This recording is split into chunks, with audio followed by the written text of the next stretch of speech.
11 years ago, when there was myself and my 11-year-old son, okay, living in a small house in Pembroke Pines, Florida, with a spare room, I started my fitness business. And I started doing workouts with individuals in my home.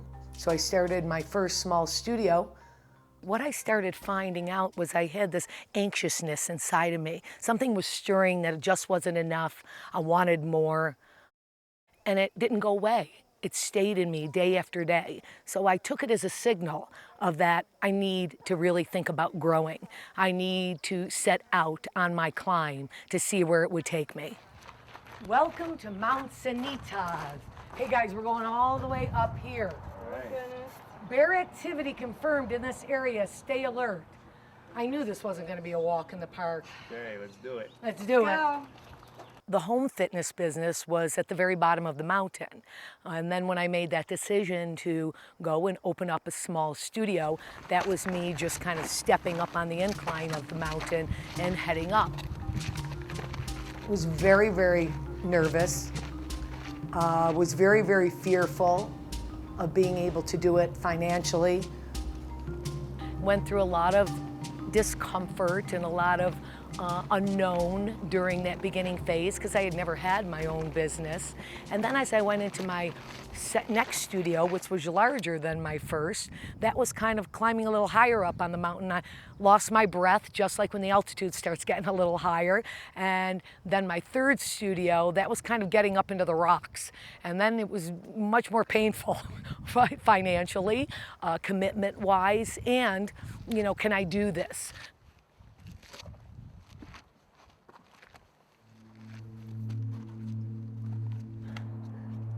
Remembering that feeling in my gut of, whoa, you know, what if I can't make it? What if I'm not going to be able to pay this money back and this business is not going to be a success? And those anxieties. It makes a huge difference with support. If I didn't have Holly and Nick with me, there were many moments in the climb, just like as I was climbing through my business, that you kind of want to stop. Sometimes you even want to go back. You don't want to continue the climb, but with people cheering you and supporting you, and Nick giving me his hand to help me up the next step, and Holly giving me a smile, makes all the difference in the world when you're going through some tough moments. Support is everything. Support helped me get to the top. I grew out of that space and I moved into a little bigger space and expanded on my fitness concept. And all of a sudden I was marketing and I was really, truly creating my own fitness business. But now I was really finding true success and still feeling frightened, but I was at another step, another level, another height. And I don't know if climbers can relate to this because I'm kind of new to climbing, but I kind of thought about it as I was climbing up there. There's this place right after you come off the rocks when you know you don't have far to go.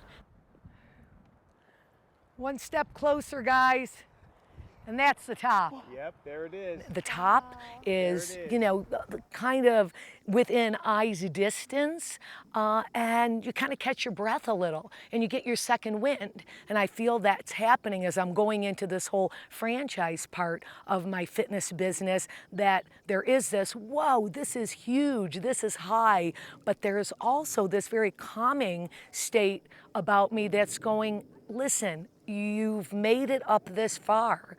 You can do this. When you want your body to become more fit and you want more out of your body, you gotta produce more discomfort in it, in your body and your muscles, and your heart becomes stronger. I had amazing parents, but a very amazing father who was a phys ed teacher, football and track coach. I always jokingly say to people, I don't think I was parented by my father, but I think I was coached by my father, and that's how he raised me. Always believing you can do this. Thanks, guys, for pushing me. Yeah, Ellen. I know you needed our From help. behind, literally. From behind, literally. And always be passionate about what you do. But now I was really finding true success and still feeling frightened, but I was at another step, another level, another height. The success of getting to that point drove me to continue on. So I closed that facility and I opened up a bigger one. And I added a new fitness concept that I call my signature workout, which was the ultimate workout. And all of a sudden, I felt I can really do this.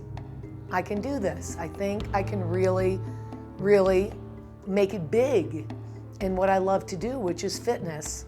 Interestingly enough, one other opportunity came about, and that was for me to actually franchise my concept. And I was approached by individuals who were interested in doing this. They saw the model as being not only a great fitness model, but a very profitable fitness model. This was big. This was huge. This would take a lot of commitment, a lot of focus. It would take a lot of time. And I went to school to become a phys ed teacher. So I got my degree in physical education. I went back for a master's in exercise physiology. It would probably be easier to go find a job to work for someone else. But I said, you know what? This is when I have to give my shot or I'm not gonna do it. This amazing journey. You have to go on if you really want to make it to the top. Otherwise, you stay on that flat ground. If you notice, there's no ending to walking on flat ground. You notice there's kind of an ending. This is it. When you walk up a mountain and you get to the top of the peak. To the top, to the top. Okay, you got it, you got it. Come on, Holly. Wow, we made it. That guys. was tough. That was tough. Legs aching, heart pounding. Absolutely. Oh, we did it. Boy, Worth the trip, worth every you don't sweat. get much better than this, guys. It doesn't get much better than this. Absolutely great. Go, Nick. Good Holly. job. Good job, Hall. Yeah, to the top, baby. guys. To We the made top. it. I don't know if you ever get to the top. I think you do get to the top of the mountain, and now I kind of get why people want to then climb higher mountains, because you kind of make it to one point and you get up there and you kind of do the I made it, and then something inside of you goes, gee, I could get this high. I'm going to climb another mountain a little higher. So now I get that desire to climb Mount Everest. But I think that's what makes you grow beyond anything else that you can do in life, is to have that inside of you to keep reaching for higher and higher.